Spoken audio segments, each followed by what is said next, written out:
Sri Krishna Chaitanya Prabhu Nityananda Shri Advaita Gadadhar Shivasadi Gaur Bhakta Vrinda Jaya Shri Krishna Chaitanya Prabhu Nityananda Shri Advaita Gadadhar Shivasadi Gaur Bhakta Vrinda Sri Krishna Chaitanya Prabhu Nityananda Shri Advaita Gadadhar Shivasadi Gaur Bhakta Vrinda Jaya Shri Krishna Chaitanya Prabhu Nityananda Shri Advaita Gadadhar Shivasadi Gaur Bhakta Vrinda Hare Krishna, Hare Krishna, Krishna Krishna, Hare Hare, Hare Rama, Hare Rama, Rama Rama, Hare Hare. Hare Krishna, Krishna Krishna, Hare Hare, Hare Rama, Rama Rama, Hare Hare. Hare Krishna, Hare Krishna, Krishna Krishna, Hare Hare, Hare Rama, Rama Rama, Hare Hare. Hare Krishna, Krishna Krishna, Hare Hare, Hare Rama, Rama Rama, Hare Hare. Hare Krishna, Krishna Krishna, Hare Hare, Hare Rama, Rama Rama, Hare Hare. Hare Krishna, Krishna Krishna, Hare Hare, Hare Rama, Rama Rama, Hare Hare. Jaya Prabhupada, Jaya Prabhupada, Prabhupada, Jaya Prabhupada. Jaya Prabhupada, Jaya Prabhupada, Jaya Prabhupada, Jaya Prabhupada. Jaya Prabhupada, Jaya Prabhupada, Prabhupada, Sheila Prabhupada. Jaya Prabhupada, Jaya Prabhupada, Jaya Prabhupada, Jaya Prabhupada. Jayam Vishnupad Paramhansa Prajakacharya Stotra Sri Srimad Bhaktivedanta Swami Prabhupada Ki Jai. ISKCON founder Acharya Sheila Prabhupada Ki Jai. Jayam Vishnupad Paramhansa Prajakacharya Astotra Sri Srimad Bhakti Siddhanta Saraswati Goswami Prabhupada Ki Jai. Ananta Koti Vaishnava Vrinda Ki Jai. Namacharya Sheila Haridas Thakur Ki Jai. Prem Se Kaho Sri Krishna Chaitanya Prabhu Nityananda Shri Advaita Gadadhar Shivasadi Gaur Bhakta Vrinda Ki Jai. Shri Shri Radha Krishna Gopa Gopinath Shama Kunda Radha Kunda Giri Govardhan Ki Jai. Vrindavan Dham Ki Jai. Navadvip Dham Ki Jai. Jamuna Mai Ki Jai. Ganga Mai Ki Jai. Tulsi Devi Ki Jai. Bhakti Devi Ki Jai. Samveta Bhakta Vrinda Ki Jai. Nitai Gaur Premanande. All glories to the assembled devotees. All glories to the assembled devotees. All glories to the assembled devotees. All glories to Sri Guru and Sri Gauranga. All glories to Srila Prabhupada.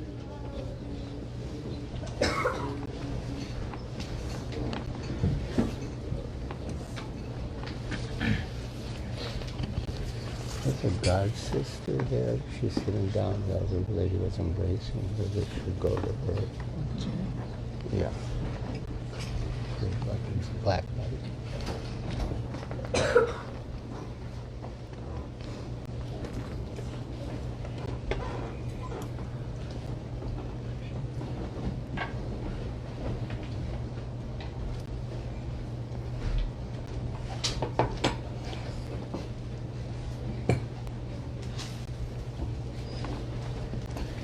Hare Krishna. We welcome you to our Sunday festival and feast. I will read a verse from Srimad Bhagavatam, Canto 2, Chapter 1, the first step in God realization, text 11. Please repeat after me. Om Namo Bhagavate Vasudevaya. Om Namo Bhagavate Vasudevaya. Om Namo Bhagavate Vasudevaya.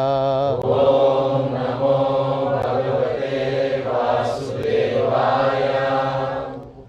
Om Namo Bhagavate Vasudevaya. Om Namo Bhagavate Vasudevaya. Please repeat. Etat Nirvidyamananam Ichatam Akutabhayam Yoginam Nripa Nirnitam Hare Nama Anu Kirtanam Etan Nirvidyamananam Ichatam Akutobhayam Yoginam Nripanirnitam Hare Namanukirtanam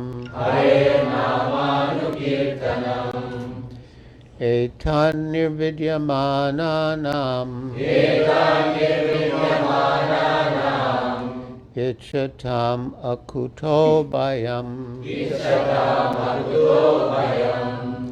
Yoginam Nripanirnitam Yoginam Nripanirnitam Harirnamanukirtanam Harirnamanukirtanam Etan nirvidyamananam Etan nirvidyamananam Ichatam akuto bayam Ichatam akuto bayam Yoginam Nripanirnitam Yoginam Nripanirnitam Harirnamanukirtanam Harirnamanukirtanam Etan nirvidyamananam Etan nirvidyamananam Ichatam akuto bayam Ichatam akuto bayam Yoginam nripanirnitam Yoginam Nripanirnitam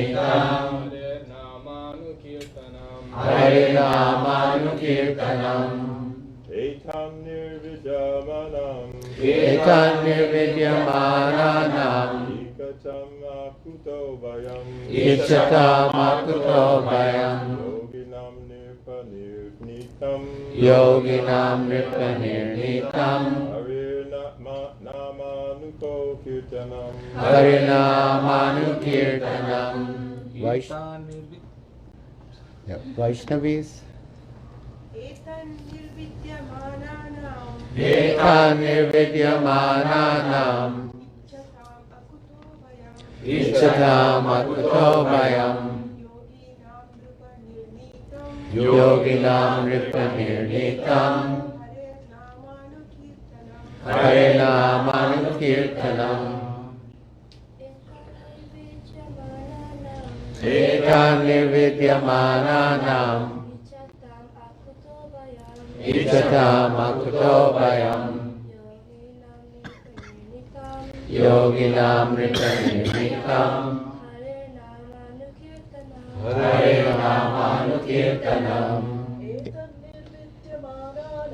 Etan nirvidyamananam Ichatam akuto bayam Ichatam akuto bayam Yoginam nripanirnitam Yoginam Nripanirnitam Harirnamanukirtanam Etat It is Nirvidyamananam of those who are completely free from all material desires. Ichatam of those who are desirous of all sorts of material enjoyment. Akutabhayam, free from all doubts and fear. Yoginam, of all who are self-satisfied. Nripa, O King. Nirnitam, decided truth. Hare, of the Lord. Sri Krishna. Nama, holy name. Anu, after someone. Always. Kirtanam, chanting. Translation. O King, constant chanting of the holy name of the Lord, after the ways of the great authorities, is the doubtless and fearless way of success for all, including those who are free from all material desires, those who are desirous of all material enjoyment, and also those who are self-satisfied by dint of transcendental knowledge. Please repeat. O King, constant chanting of the holy name constant chanting of the holy name of the Lord, of the Lord, after the ways of the great authorities, after the ways of the great authorities, is the doubtless and fearless way of success is the doubtless and fearless way of success for all, all, including those who are free including those who are free from all material desires, from all material desires, those who are desirous those who are desirous of all material enjoyment, of all material enjoyment, and also those who are self-satisfied and also those who are self-satisfied by dint of transcendental knowledge. by reason of transcendental knowledge. Report by Sheila Prabhupada. Sheila Prabhupada ki jai. In the previous verse, the great necessity for attaining attachment to Mukunda has been accredited. Who is Mukunda? Krishna. In the previous verse, the great necessity for attaining attachment to Mukunda has been accredited. There are different types of persons who desire to attain success in different varieties of pursuits. Generally, the persons are materialists who desire to enjoy the fullest extent of material gratification. Next to them are the transcendentalists who have attained perfect knowledge about the nature of material enjoyment and thus are aloof from such an illusory way of life. More or less, they are satisfied in themselves by self-realization.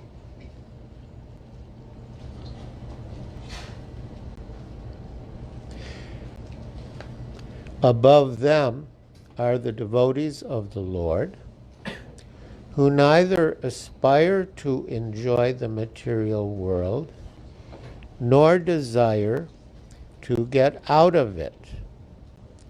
They are after the satisfaction of the Lord, Sri Krishna.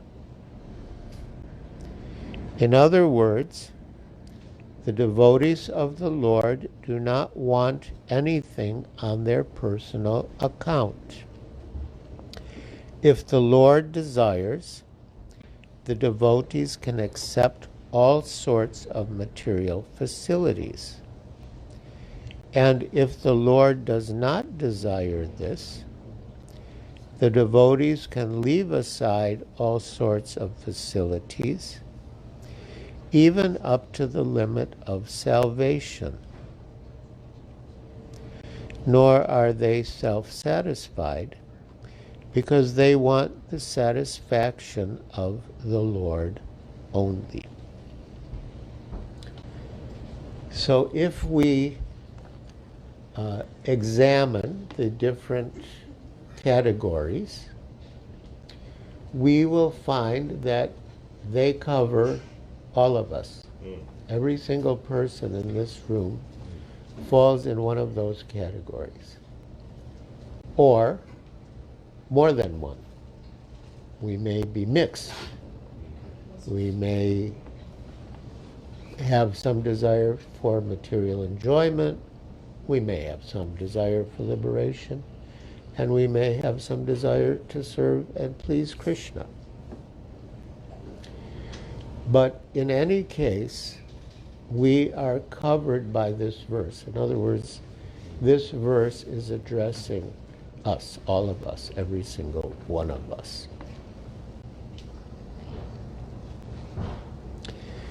In this verse, Sri Shukadev Goswami recommends the transcendental chanting of the holy name of the Lord.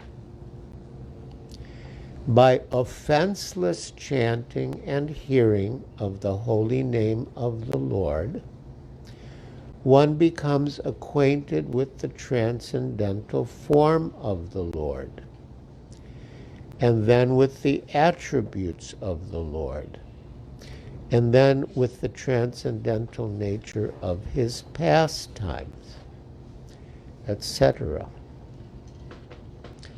So the Lord is realized in different aspects, nama, rupa, guna, and lila. That means his name, his forms, his qualities, and his pastimes. And by offenseless chanting of the holy name, the other aspects of the divine become revealed.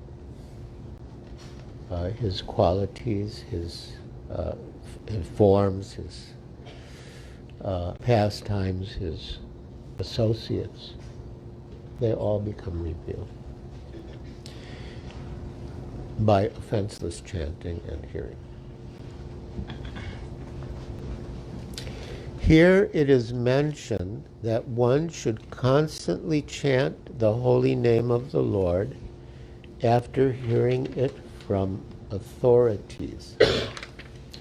So this word anu kirtanam, anu means, it has two meanings. One meaning is to follow. For example, we are followers of Rupa Goswami, so we are called Rupanugas. So in our chanting, we should follow the ways of the great acharyas. And anu also means continuous. So we should chant continuously. And Srila Prabhupada has rendered this verse so beautifully in English, combining these different meanings very seamlessly. O King, constant chanting of the holy name of the Lord after the ways of the great authorities. It covers both meanings of anu. Is the doubtless and fearless way of success for all.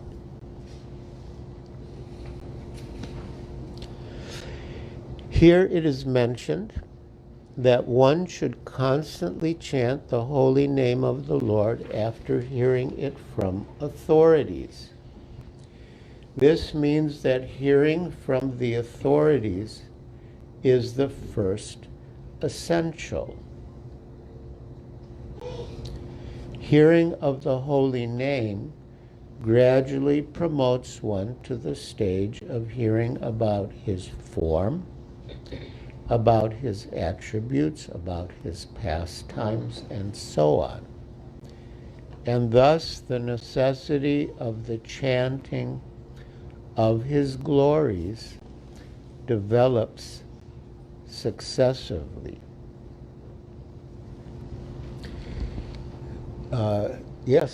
It's the same idea. In the Bhakti Rasamrita Sindhu, the Nectar of Devotion, which is the manual of Bhakti Yoga, the law book, Srila Rupa Goswami enumerates 64 items of devotional service. So there are 9 principal ones: Shravanam, Kirtanam, Vishnu Smaranam, Padasevanam, Archanam, Vandanam, Dasyam, Sakyam, Atma Nivedanam. But within those, there are different subdivisions. Shravanam, hearing; Kirtanam, repeating or chanting or glorifying. So there is Nam Kirtan, chanting the holy name, And there's Rupa Kirtan, glorifying the forms, Guna Kirtan, glorifying the qualities, and Lila Kirtan, glorifying the pastimes. So there's hearing in those categories and chanting in those categories.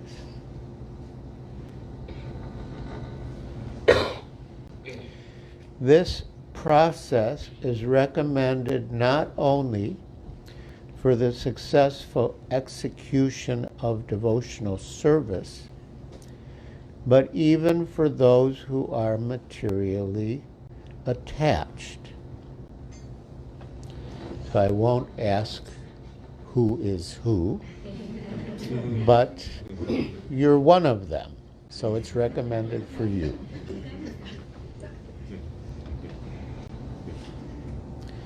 According to Sri Shukadev Goswami, this way of attaining success is an established fact, nirnitam, concluded not only by him, but also by all other previous acharyas.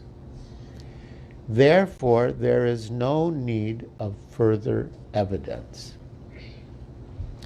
The process is recommended not only for the progressive students in different departments of ideological success, but also for those who are already successful in their achievement as fruitive workers, as philosophers, or as devotees of the Lord.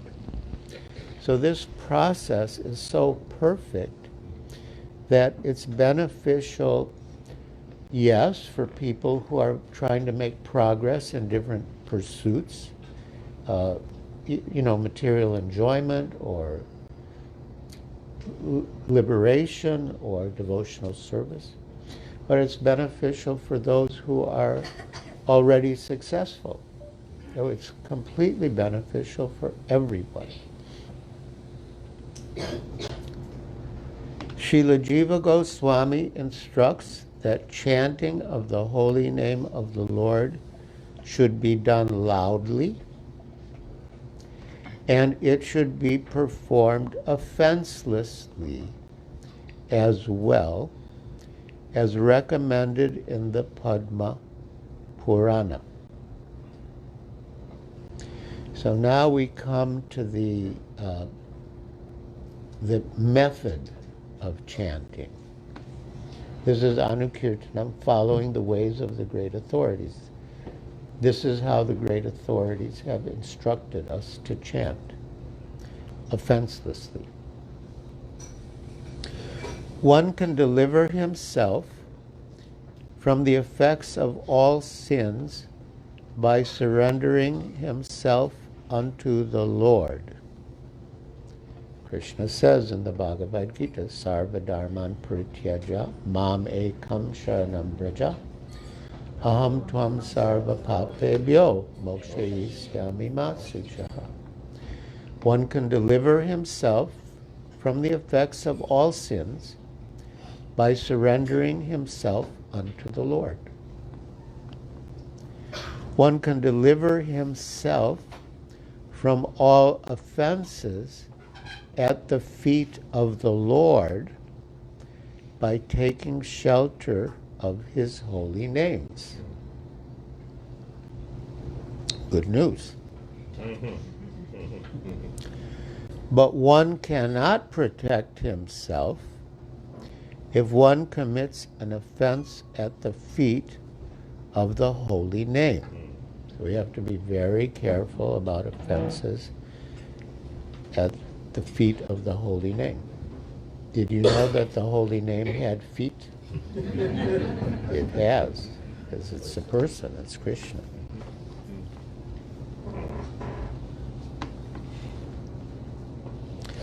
Such offenses are mentioned in the Padma Purana as being 10 in number. The first offense is to vilify the great devotees who have preached about the glories of the holy name. Yes, or as stated in the Nectar of Devotion, to blaspheme the devotees who have dedicated their lives for preaching the holy name of the Lord. So this is, it's the first offense, and in some places Srila Prabhupada has said it is the worst offense, sadhu ninda, to blaspheme or criticize devotees. So we should be very careful of this. I mentioned this the other day, but only a few of you were present when I did, so I will tell the story again. But our god brother Burijan Das frequently conducts japa retreats and seminars, and in one of them he gave his students some homework, and the assignments were to chant attentively, to monitor themselves how attentively they were chanting, and the other was to avoid criticizing devotees. The reason attentiveness is so important is, as one of our previous acharyas says, Srila Bhaktivinoda Thakur, that if one chants with attention, all the other offenses will be eradicated. And if one chants without attention, inattentively or negligently, all the other offenses can flourish. So Burijan Prabhu gave these two assignments, and then the next morning he asked for reports. So one lady in the class said that she had been determined not to criticize devotees, but the company she was with engaged in criticism. And so she couldn't help it. It was in the environment. So Burijan Prabhu said, you have two choices.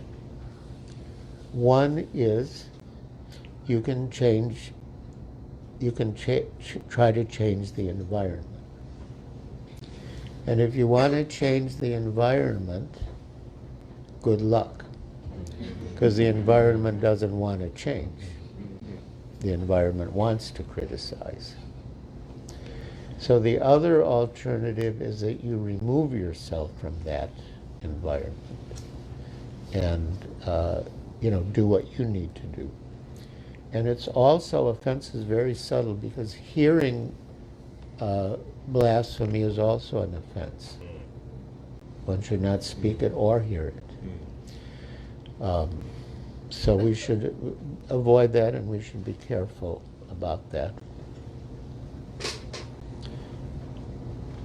Sometimes devotees raise the question, well, someone might be criticizing another devotee, and if we tell the devotee who's doing the criticism that we don't want to hear this, he might take offense.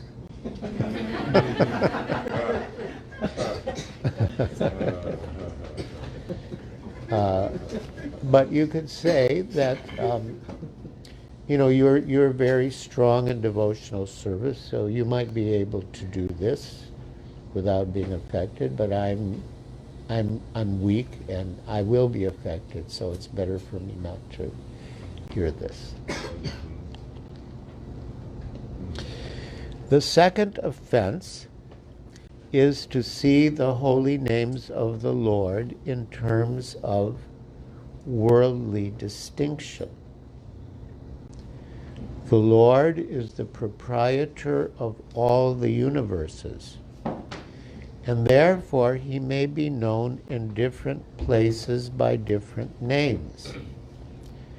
But that does not in any way qualify the fullness of the Lord. Any nomenclature which is meant for the Supreme Lord is as holy as the others, because they are all meant for the Lord. Such holy names are as powerful as the Lord, and there is no bar for anyone in any part of the creation to chant and glorify the Lord by the particular name of the Lord that it is locally understood. In other words, we are not sectarian. Anyone who chants the holy name of the Lord in whatever language or culture or tradition is appreciated. Srila Prabhupada had a disciple named Atreya Rishi Das. He was from Iran, and he was very brilliant, very highly educated. His surname was Attar, previously Fremrose Attar. Prabhupada from that gave him the name Atreya Rishi. So Atreya Rishi joined in the United States, and he served Srila Prabhupada there, but then later he went back to Iran to spread the movement there. And Srila Prabhupada eventually visited. And while there, Atreya Rishi, sort of waxed eloquent and said that he was waiting for the day when all the Muslims would chant Hare Krishna. And Srila Prabhupada replied, why do you want them to chant only Hare Krishna? They can also chant Allah, Allah. We are not sectarian. So that's the philosophy, and Srila Prabhupada was also very practical. He could have foreseen that if Atreya Rishi tried to get the Muslims to chant Hare Krishna, he could have gotten into difficulty. So we're not sectarian, and we're not that stupid. We hope. So, yes, such holy names are as powerful as the Lord, and there is no bar for anyone in any part of the creation to chant and glorify the Lord by the particular name of the Lord as it is locally understood. They are all auspicious, and one should not distinguish such names of the Lord as material commodities. The third offense is to neglect the orders of the authorized acharyas or spiritual masters.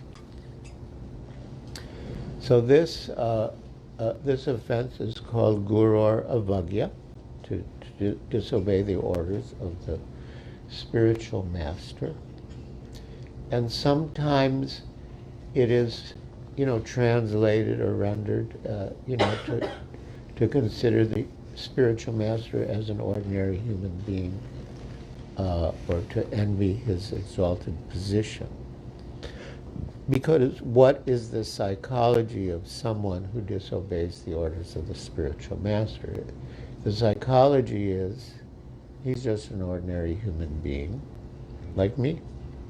Why do I have to do what he says? In fact, I might be a little more intelligent. So that is an offense. The fourth offense is to vilify scriptures or Vedic knowledge. As sometimes it's said to blaspheme the Vedic literatures or literatures in pursuance of the Vedic version. And here I should mention that there are different types of offense, different degrees of offense, you could say. And these different degrees of offense were demonstrated in one incident related in Srimad Bhagavatam, when Bhrigu Muni went to test Lord Brahma, Lord Shiva, and Lord Vishnu, who is supreme, or who is most transcendentally situated. So first he went to Lord Brahma, who was his father, and he did not offer respects, which was an offense, a more subtle offense. He didn't blaspheme him, he didn't attack him physically, but he did not offer due respect. So that was considered an offense. It was an offense. And Lord Brahma became angry. But with his great intelligence, he controlled himself, but he became angry. Next, Bhrigu Muni went to Lord Shiva, who is his brother. They're both sons of Lord Brahma. And as a brother, he should have embraced, we embraced as God brothers. And when Lord Shiva came forward to embrace him, Bhrigu Muni said, "Oh, get away from me. You're dirty, you're covered with ashes, and you hang out with very low-class people, ghosts and hobgoblins. Don't touch me. Get away from me." So that was a more serious offense. And the first was like an offense by omission. But this second offense to Lord Shiva was more serious. It was he was blaspheming Lord Shiva. And then third, he went to Lord Vishnu. And Lord Vishnu was reclining. His lotus feet were being massaged by Lakshmi Devi. And Bhrigu Muni engaged in the most severe type of offense. He physically, in a way you could say, attacked Lord Vishnu. Not exactly attacked, but he kicked his chest. And Lord Vishnu was so sublime. He said, "Bhrigu Muni, you are a Brahmin. Please forgive me. I did not receive you properly. And I hope that my chest was not too hard. I hope that you didn't hurt your foot by kicking me." And so Lord Vishnu established, clearly, that he was the supreme, completely fixed in the mode of goodness, beyond the mode of goodness, transcendental. But the general point here is that there's different degrees of offense. One is like, you don't do anything actively negative, but you don't do anything positive. Just like an error of omission. So I'm applying this to the fourth offense, to vilify scriptures or Vedic knowledge.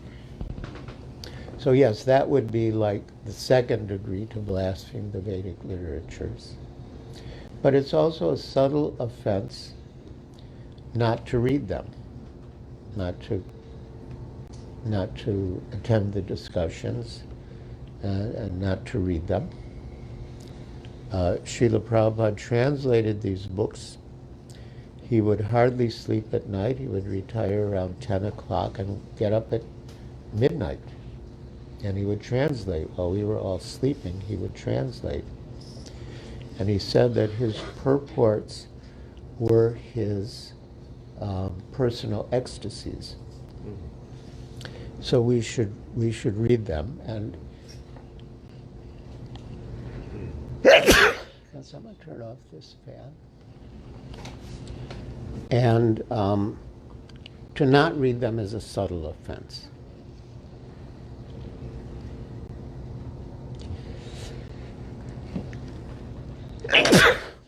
The fifth offense is to define the holy name of the Lord in terms of one's mundane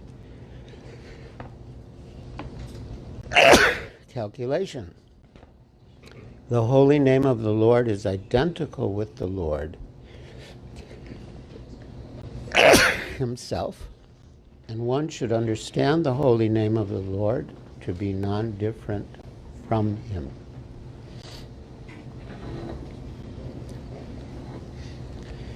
The sixth offense is to interpret the holy name. The Lord is not imaginary, nor is his holy name. There are persons with a poor fund of knowledge who think the Lord to be an imagination of the worshiper and therefore think his holy name to be imaginary. Such a chanter of the name of the Lord cannot achieve the desired success in the matter of chanting the holy name.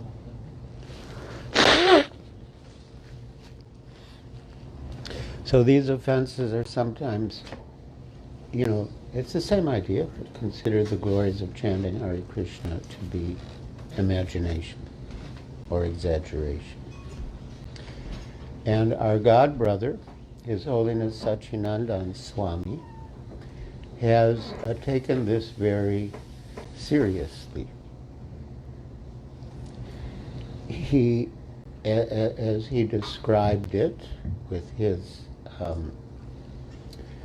beautiful German accent, that some devotees suffer something like schizophrenia. It's like they have like a split personality. Our motto is chant and be happy. But sometimes devotees are not happy. The reason they're not happy is because they don't chant properly. And so he, took up the cause of japa retreats. And in the japa retreats, he helped devotees to chant properly. So they were happy. And one of the exercises the devotees did is they wrote down,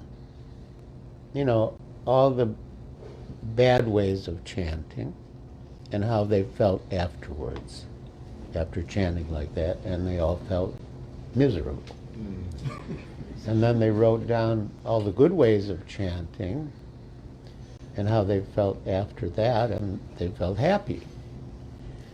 So chant and be happy is a good motto. But to be happy, to get the result, we have to chant properly without offenses. The seventh offense is to commit sins intentionally on the strength of the holy name. In the scriptures, it is said that one can be liberated from the effects of all sinful actions simply by chanting the holy name of the Lord.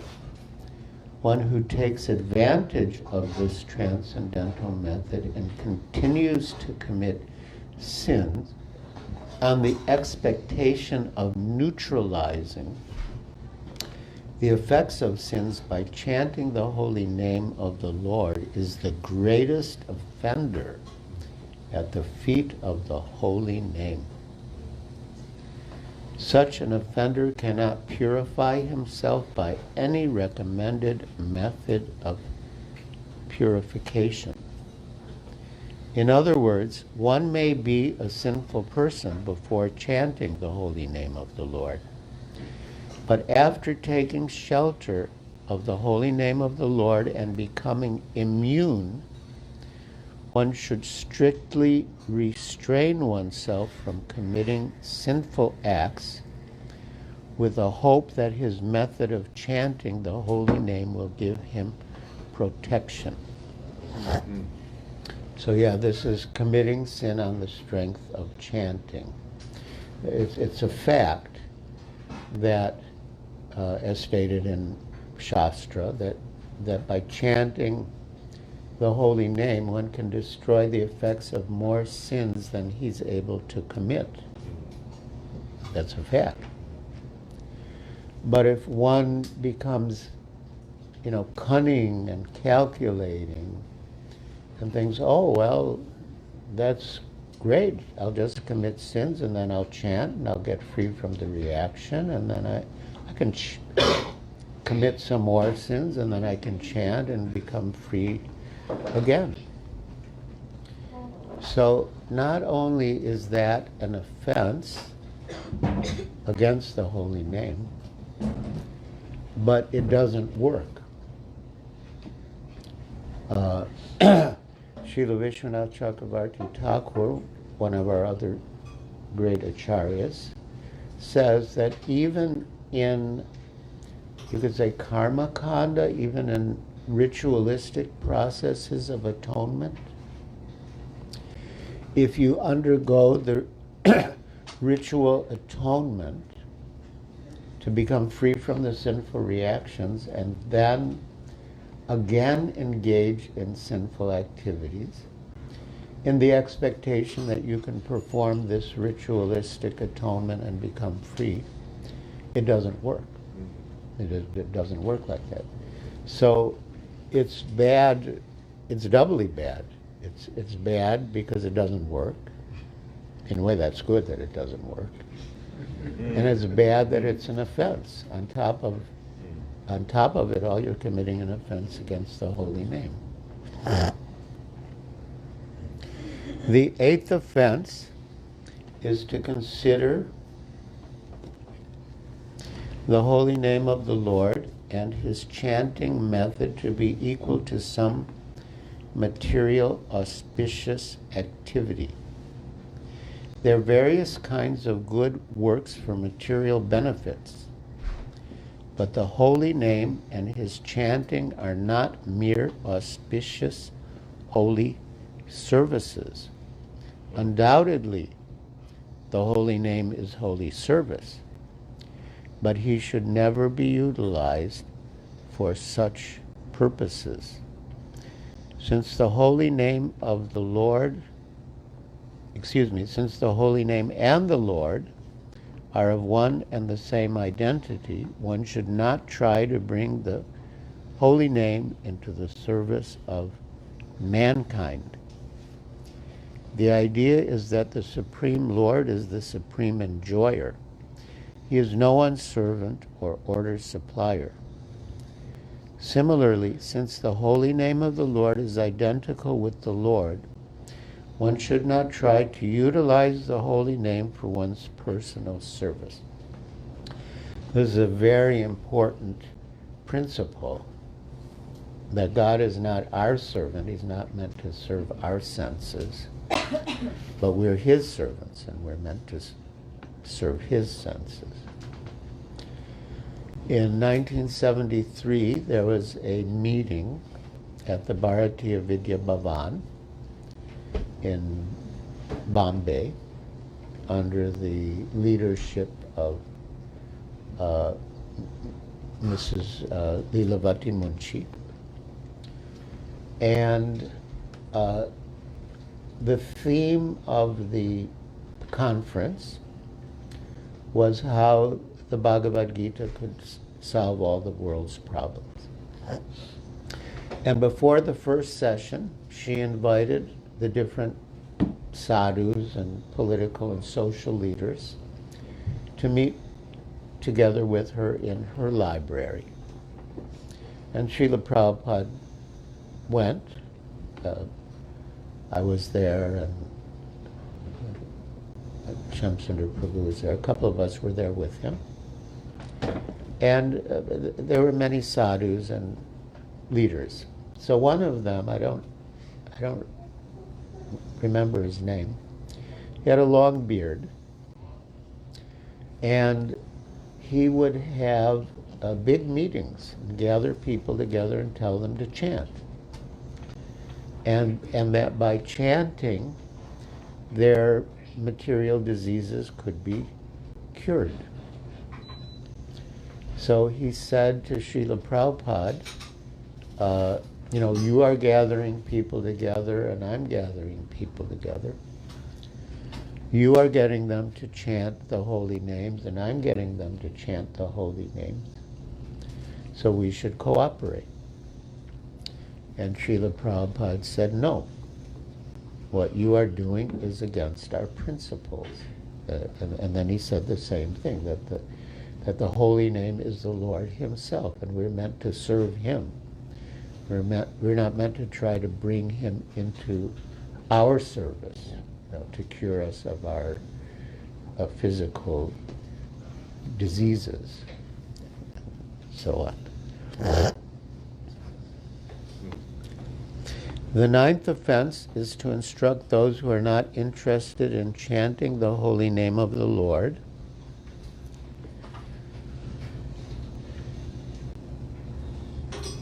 about the transcendental nature of the holy name. If such instruction is imparted to an unwilling audience, the act is considered to be an offense at the feet of the holy name. So, simply put, if someone doesn't, and sometimes it's rendered, to preach the glories of the holy name to the faithless. So, if someone doesn't have faith in the Vedic scriptures, then we should not preach to them about the glories of the holy name, because they won't believe it. And they may think that we're deluded, or we're imagining, or we're exaggerating. And that makes them offensive. So it's offensive for us to preach the glories of the holy name to the faithless, because it makes them offensive. So we can always get them to chant or do service, take prasad, but we shouldn't preach the glories of the holy name unless they have faith. And there was one incident I know very vivid, when Srila Prabhupada was preaching to a professor in Sweden, and one of the disciples started to preach about the glories of the holy name, and Srila Prabhupada stopped him. He said, that's an offense. He doesn't have faith yet in our authorities. So first we have to develop faith in him, by reason and logic. Then when he has faith, we can speak like this. Prabhupada actually stopped him. The 10th offense is to become uninterested in the holy name of the Lord, even after hearing of the transcendental nature of the holy name. The effect of chanting the holy name of the Lord is perceived by the chanter as liberation from the conception of false egoism. False egoism is exhibited by thinking oneself to be the enjoyer of the world and thinking everything in the world to be meant for the enjoyment of one's self only. The whole materialistic world is moving under such false egoism of I and mine. But the factual effect of chanting the holy name is to become free from such misconceptions.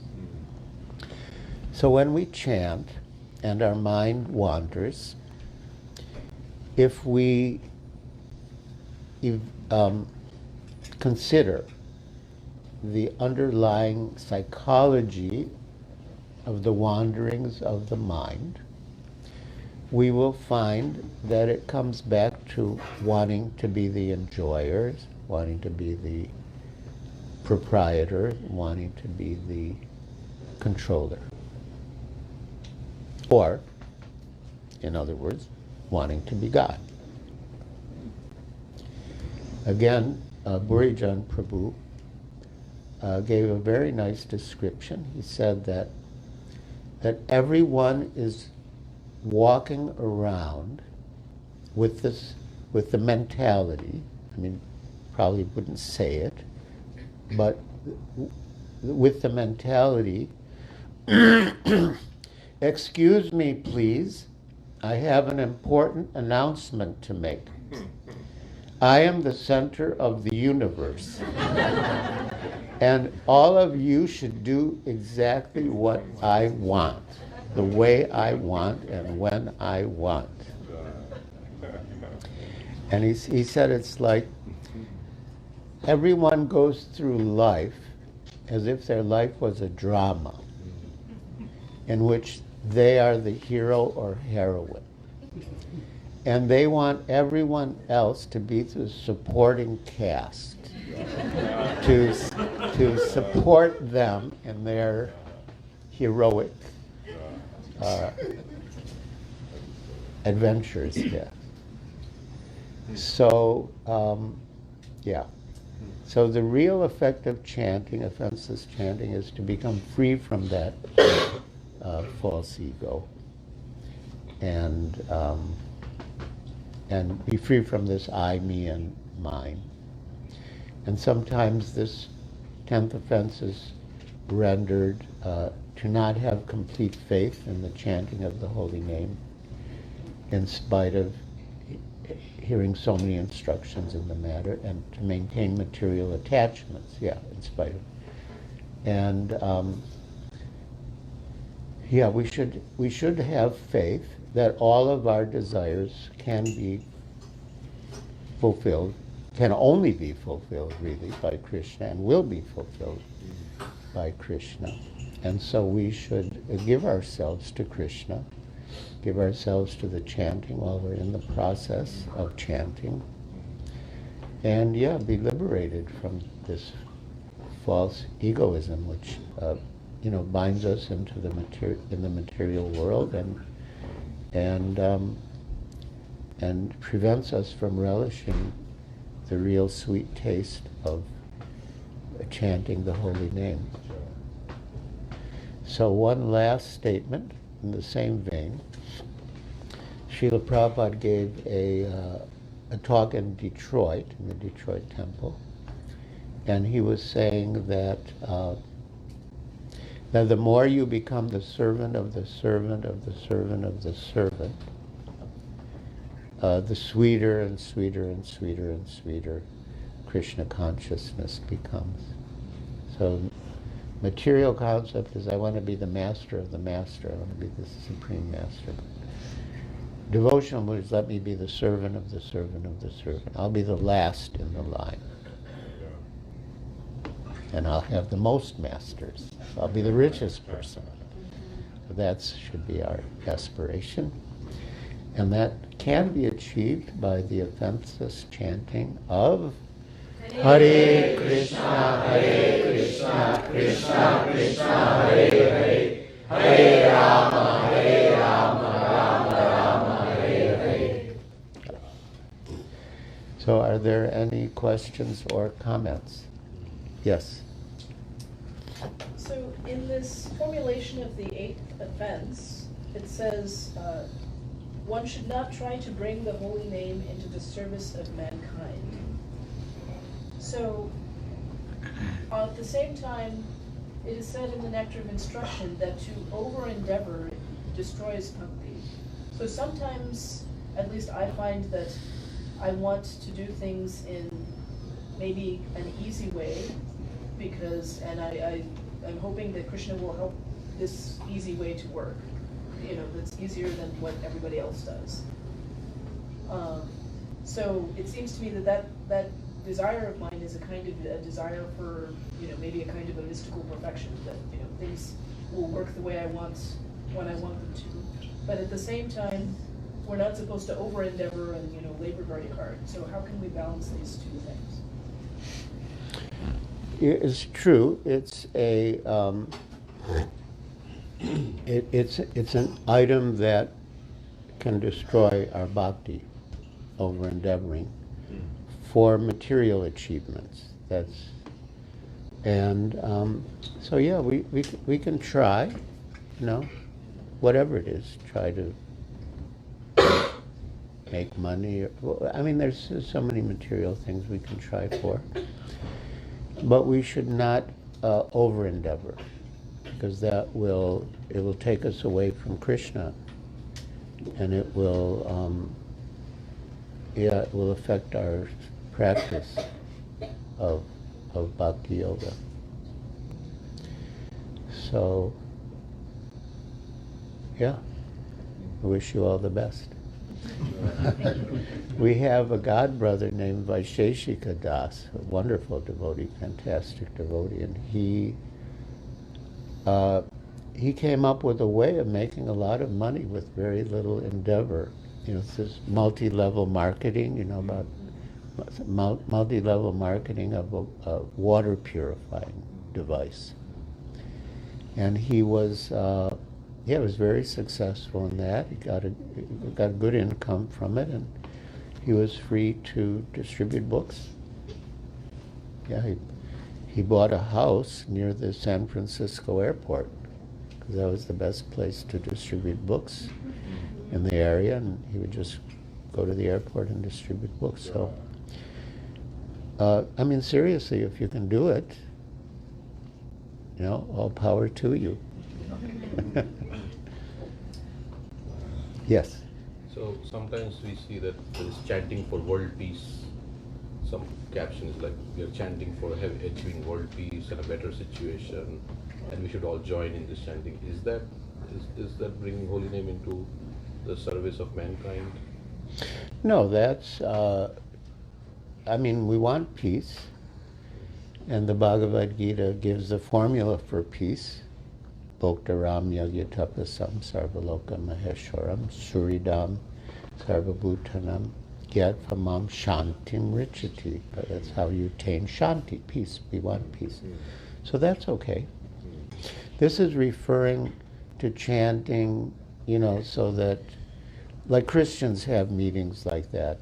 Although I've heard that they're staged, some of them are staged, but they have meetings, you just accept Jesus in your life, and you can throw away your crutches, and you'll be cured of your diseases. And so but it's not particular to the Christian tradition, but it's a mentality of using the Lord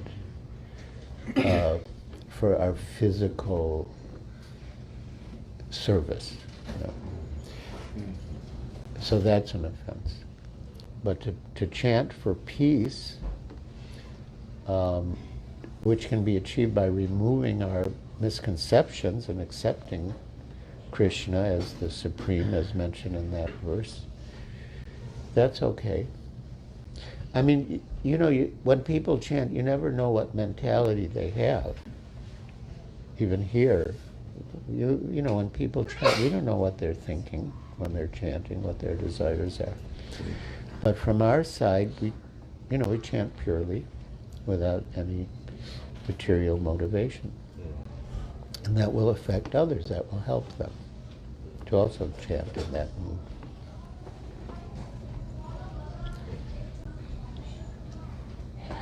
There was one incident in Hyderabad there was a drought for a long time. And we had a Hare Krishna festival there with Sheila Prabhupada. And, maybe midway through the festival, it started to rain. So as people were saying, it was in the newspapers that because of our chanting, they got rain. So we weren't chanting to get rain, but the rain did come, And it's in the Bhagavad Gita that all living entities subsist on food grains, and food grains depend on rain, and rain is produced by sacrifice, by yajna. So by Sankirtan yajna, we got rain. But that wasn't the purpose of the Hare Krishna festival. The purpose was to make people Krishna conscious. It worked. Yeah. They became Krishna conscious, and it rained at the same time. Yes, sir. Maharaj, you mentioned that the inattentiveness is the breeding ground for offenses in the chanting the holy name. Yes. Can you give some hints of some of the causes of inattentiveness in chanting? The cause is, false ego, mamati. I thought you were going to ask for some remedies. So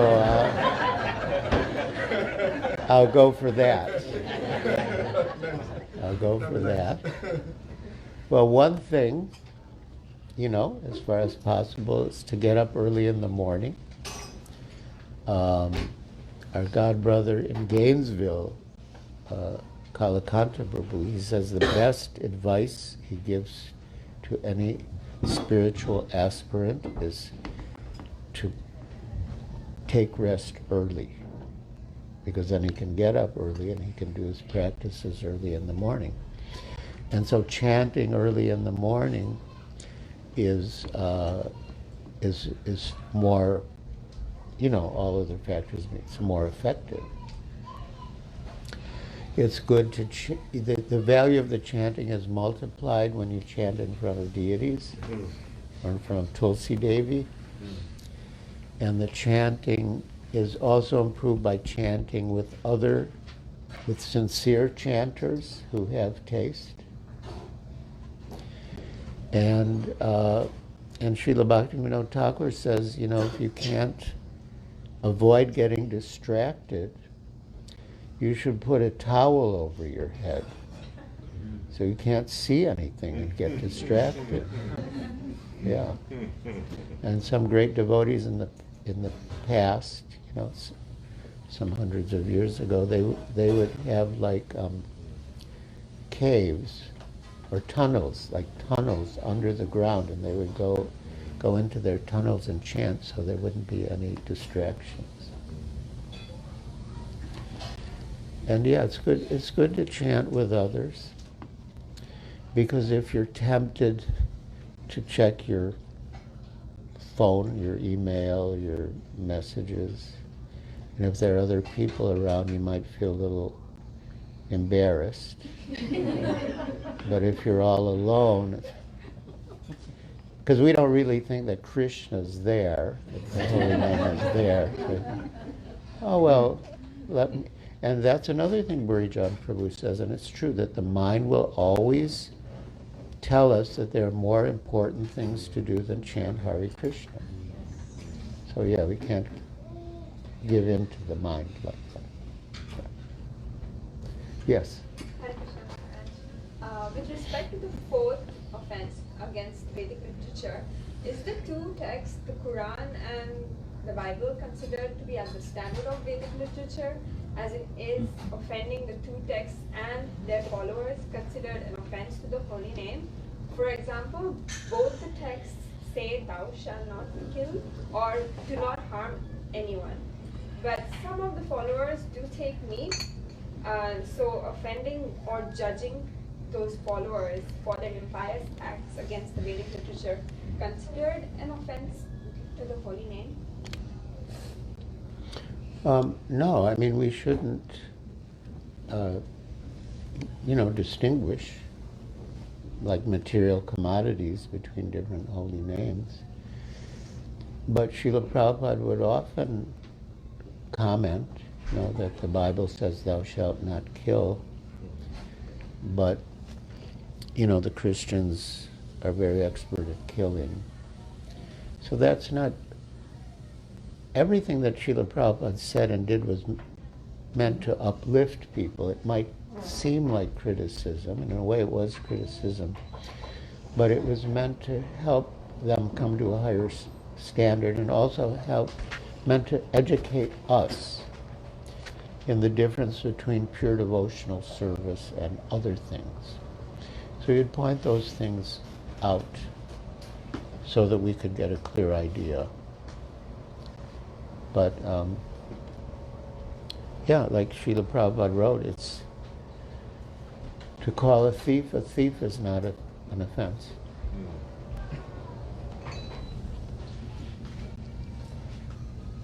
Yes? So the remedy you give for chanting, like put towel on your face or go to the tunnel. With me, I have two kids around me. To give any solution for me, like in my wife with two children, is any remedy for me? One is wake up early, but I cannot finish all round in one. Some round left for day, and that is with my children. So what I do so that attentive round, because some round is attentive, some is not attentive. I'm chanting because I promised my preacher was the 16th round. Yeah. It's not happening, like half attentive. Some attentive, some mostly like not attentive. Some is attentive. So what I do is that. Can you make an arrangement by which your husband looks after the kids for some of the time? No, seriously, I've heard of couples with this problem, and that's how they deal with it. He told me he would do kizu, but I don't know. He told me he would do something, but I don't know when that. Yeah. Maybe today will be the day.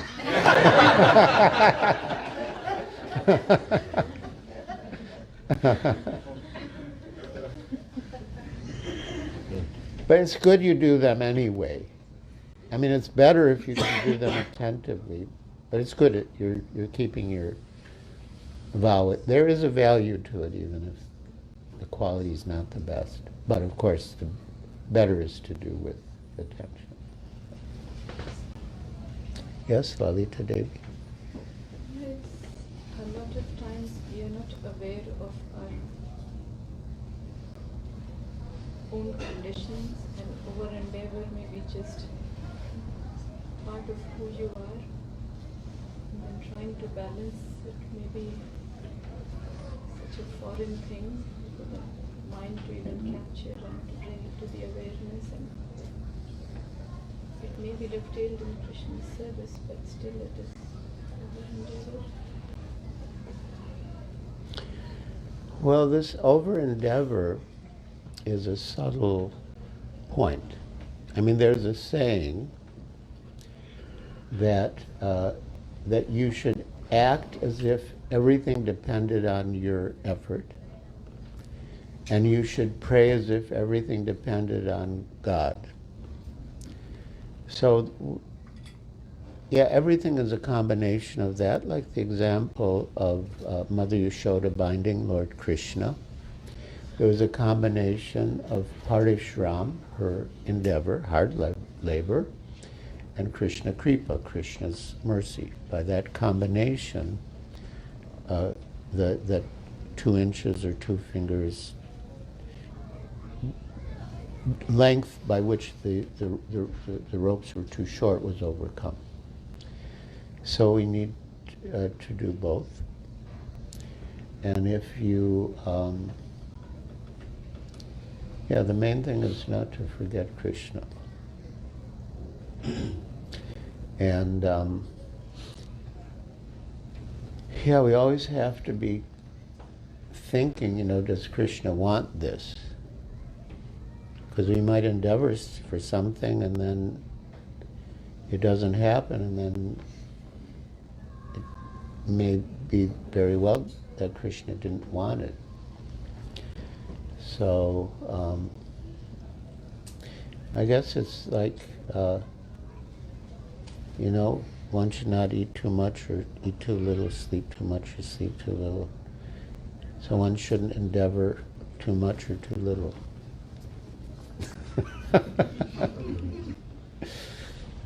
And it reminds me, some of Srila Prabhupada's godbrothers came to visit him, and Srila Prabhupada had made some adjustments,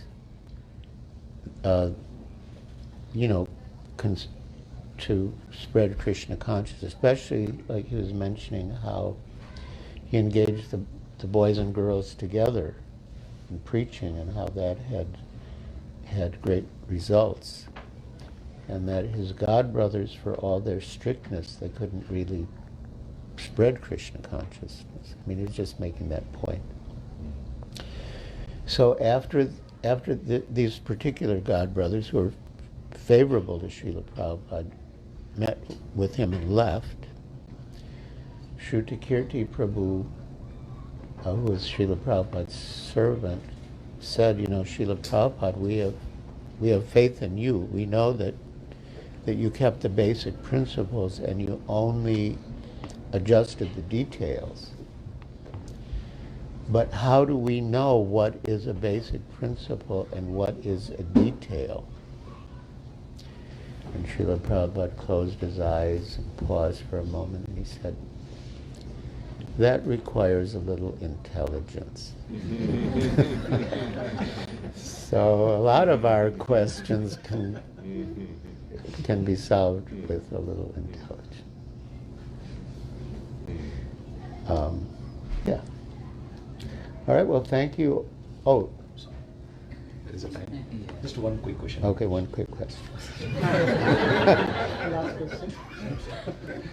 So how do we bring up kids in the Krishna consciousness with more interesting and more appealing for them? Because most of the kids, because of the parents, they come and sit, which they're not interested for.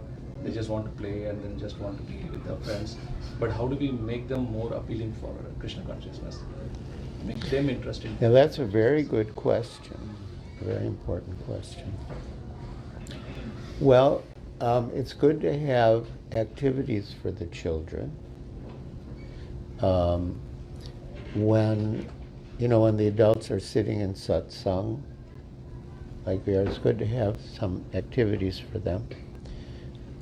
And those activities can be fun. In Juhu, Srila Prabhupada instructed us to make a school for the children, and he gave ways to make it fun. That they should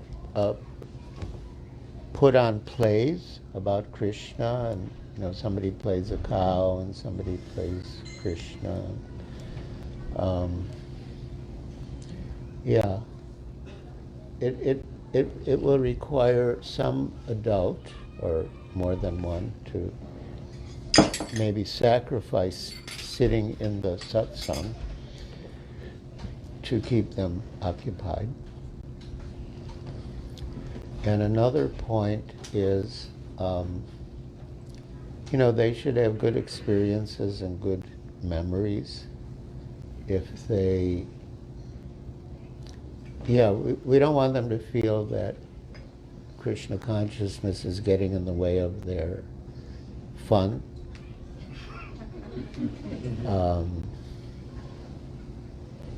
And of course, it's very important that they have devotee friends of the same age. That's really important. Do any parents here have any tips? Yes. I've raised particularly 3 of my children, as well as all of the things that went on during the time when they were growing up. They're older now, but because of the fact that I always kept Krishna at the center, and I explained to them that they're going to deal with the dualities of material life, and it's not easy or simple, but if they just remember Krishna regardless, sooner or later, they'll be okay. And now all of them are favorable.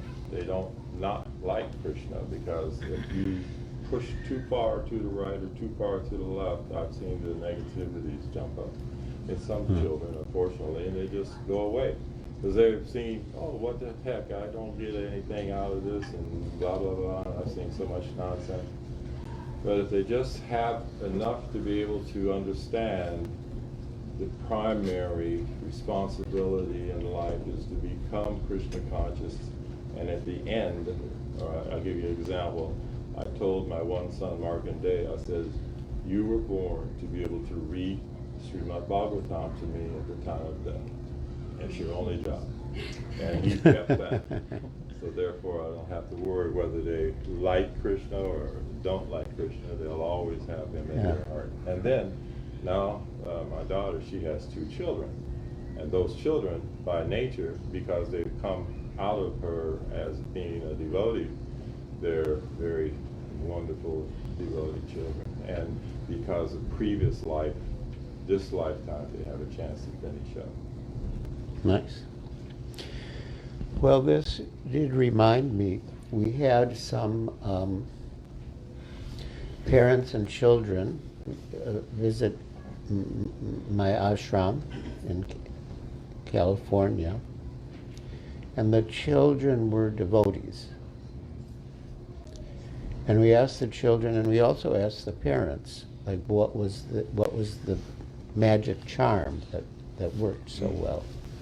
So one couple live in Alachua, Shesha Prabhu and his wife, Madhumati, and their 2 daughters are both devotees. I think they're initiated. I know at least one is initiated. Both are initiated. And what Shesha Prabhu and his wife said was that they never told their daughters to do anything, but they themselves did everything. They would host devotees, they would serve devotees, they would go to the temple for Mangal Arati in the morning program. They did everything, but they never told their daughters to do anything. But they just by seeing their parents, they wanted to do it. And then we asked a young couple whose both the wife's parents and the husband's parents were devotees. And they both said similar things, that they really appreciated that their parents didn't force them. But at the same time, their parents were very strong and exemplary devotees. So, and then I've heard it said, but it's a little awkward because they're children here. I have to think about this. Well, I'll say it because I've heard it said that if a child has a desire to experience something that's not strictly Krishna conscious, such as going to a concert or something, rather than deny them, it's better to go with them. Because, you know, if you don't go with them and you deny them, in the end they may do it anyway without you. But with a sort of furtive mentality, like secretive mentality, which is not good for your relationship. And if you go with them, you can add your own Krishna conscious perspective to what you all just experienced together. I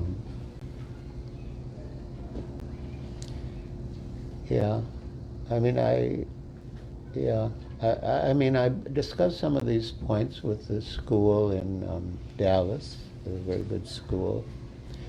And they started introducing field trips and things, that are fun, that can be educational.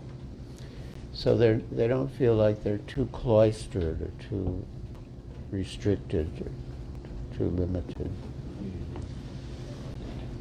Yeah. Yeah. You have to look and have some of those experiences. Yeah. They're going to experiment anyway. Yeah. Just like we did when we were. Yeah.